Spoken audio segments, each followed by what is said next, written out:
nene ndanga nyingo limbo etu kali tuwa simbo kumona chilunga cha kapandete okupita kali ndachove ndachombuto yove ndachakupi masekirita tenda kutishaye pata yove kalima tekelema kakutetu kule bali kuwapanga ndete okapalama okakabala kemba iba teta chikotea kila ndakutakikili kwa bala sege akulima ndete yaki tuleta mepale mate yaniko kwa kuturudi okupita kali limbo yetu muna wakorea ndatakutisha bali ole ngoja kamine mati ndakuleta ngoja yangu ndakuleta kama kontete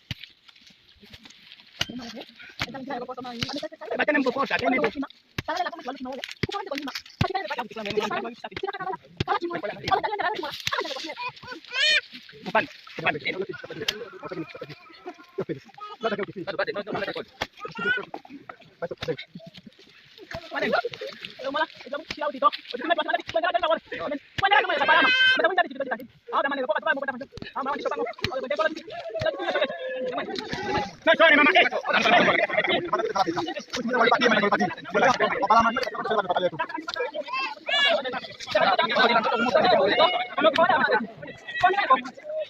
अस्सलामु अलैकुम रहमतुल्लाह। नाज़रीन कैसे हैं? उम्मीद है कि आप लोग खैरियत से होंगे। अल्लाह पाक आप लोगों को ऐसा ही हमेशा खुश रखें।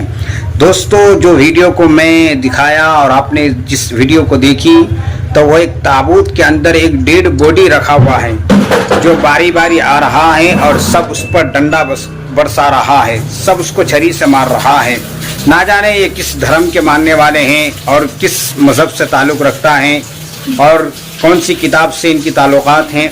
अब तक हम लोग सुना था कि जो गैर कौम हैं, जो गैर मुसलमान हैं, जो गैर हिंदू भाई हैं, वो अपने रस्म व रिवाज के मुतालिक अपने मुर्दार को शमशान घाट में ले जाकर जलाता है और अंतिम संस्कार करता है।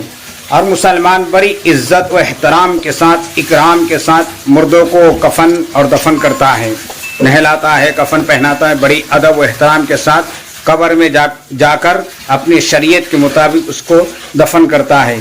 मगर ये कौन सा कौम है कि जो अपने डेड बॉडी को, अपने मुतालिकीन को, अपने करीबी डेड बॉडी को वो मार रहा है छड़ी से। ये बहुत अजीब सा मुझे लगा, इसलिए मैंने सोचा कि इस वीडियो को मैं अपने चैनल पर अपलोड करके आप लोग का भी दीदार करा दूं, देख लें। तो इस वीडियो को दिखाने का मतलब मेरे दोस्तों ये है कि इस ऐसे सब कारनामे और ऐसे वाक़यात को देखने के बाद बेधड़क जुबान से अल्लाह का हम्दो सना जारी हो जाता है।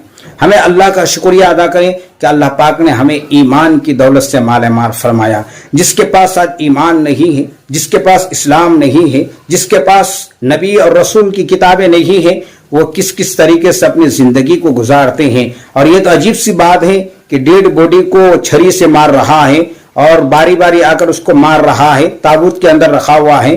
तो ये इस सब वाक़यात को, वीडियोस को देखकर बेधड़क जुबान से अल्लाह का शुक्रिया हमें अदा करना चाहिए कि बिन मांगे, चाहते हुए और ना चाहते हुए अल्लाह पाक ने हमें ईमान की दौलत से माल फरमाया। इसलिए हदीस पाक में इरशाद फरमाया जनाब नबी करीम सल्लल्लाहु अलैहि वसल्लम ने कि एक ईमान वालों की कदर व कीमत सातों ज़मीन और सातों आसमान से बढ़ा हुआ है। इसकी कीमत, कितनी बड़ी दौलत अल्लाह तआला ने हम सबको अता की है, इसके हमें शुक्रिया अदा करना चाहिए और अल्लाह के दरबार में दोगुना हमें सबको झुकाना चाहिए।